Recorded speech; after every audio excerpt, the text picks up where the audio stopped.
lutte. Oui, le président Targo en a parlé tout à l'heure. On se demande même si ce n'est pas cette internationalisation de la lutte qui serait le corps du débit au Togo. Les peuples sont en souffrance. Et il est clair pour tous les Togolais au moins que le Togo devient un laboratoire pour retourner au système monolithique. Toutes les techniques qui sont appliquées au Togo, on a commencé par les essaimer dans la sous-région. Ça, c'est la grande réalité. Aujourd'hui, il est clair pour nous tous que la notion des coups d'État, que j'appelle les coups d'État de virgule, c'est quoi les coups d'État de virgule? Vous avez une constitution, il suffit de bouger une virgule ou de placer une virgule, ça devient une nouvelle constitution, donc le compteur est remis à 0. Et c'est ça qu'on applique. Et c'est ceux qui font justement ces coups d'État de virgule là, qui disent aux autres qu'ils vont faire un coup d'État pour les déstabiliser. Mais soyons sérieux.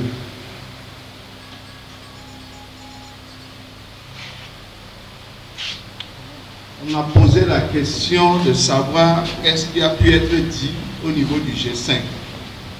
M. Targo a répondu à cette question.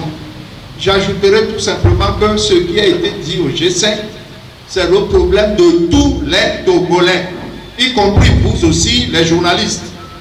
Toute la société togolaise est menacée parce que nos libertés individuelles sont confisquées. Ce n'est pas pour rien que dans la constitution togolaise, on a prévu que si quelqu'un n'est pas d'accord avec quelque chose, il a le droit de manifester pacifiquement. Maintenant, si vous bloquez des gens, ils ne peuvent pas manifester pacifiquement, ils vont faire quoi? C'est pour ça qu'on est allé au G5, pour faire le plaidoyer auprès de ces démocraties anciennes-là, en espérant qu'ils pourront parler à leurs partenaires du Togo, pour qu'en fait les Togolais soient libres de manifester pacifiquement. Et bien voilà, on est sorti à peine de là, on nous kidnappe dans la rue, une pratique d'une autre période, d'une autre époque. C'est incroyable. Et le comble, c'est qu'on nous dit aujourd'hui que Mme Adjamako Johnson, ma secrétaire générale, dont je suis l'agent direct, serait une personne violente, préparant un coup d'État contre le régime. Quelqu'un qui prépare un coup d'État fait une conférence de presse pour annoncer une manifestation. Quelqu'un qui prépare un coup d'État va voir nos partenaires en développement pour leur dire, plaider notre cause auprès de ce régime pour qu'il laisse en paix les Togolais manifester librement. Quelqu'un qui a pris fonction il y a à peine 3 jours, a eu le temps de préparer un coup d'État. C'est incroyable. Je voudrais dire publiquement ici que Mme Adjamako Johnson, je la connais très bien, elle est profondément pacifique. Et elle n'a qu'une seule ambition. Et ceux qui ont l'habitude de lire, d'écouter Miwenenyon, vous verrez que ce qu'on passe d'elle, mon combat, c'est pour l'avenir des enfants du Togo. Mon combat, c'est pour l'avenir merveilleux du Togo. Il n'y en a pas d'autre. Donc, on va l'embastiller pour dire qu'elle prépare un coup d'État. Nous avons dit que le mot est trop gros.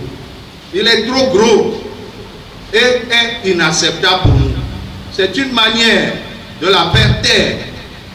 Nous estimons que cette pratique-là, qui date de l'époque soviétique, d'embastiller les adversaires politiques à tout bout de champ en utilisant la justice, est une méthode faillie et éculée, et que le pouvoir togolais doit revenir pour, en de meilleurs sentiments, et libérer Mme Adjamako Johnson et M. Gerard Johnson.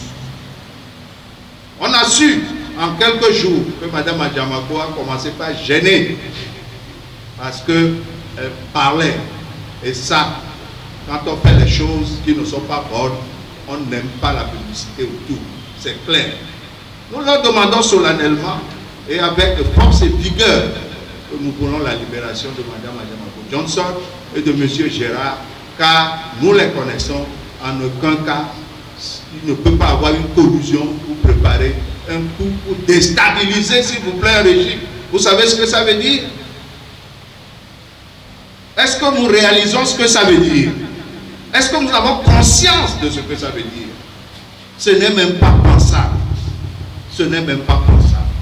Donc, Mme Adjamako ne veut que la liberté pour ce pays. Elle veut manifester pacifiquement et ce n'est pas une raison pour pouvoir l'embastiller.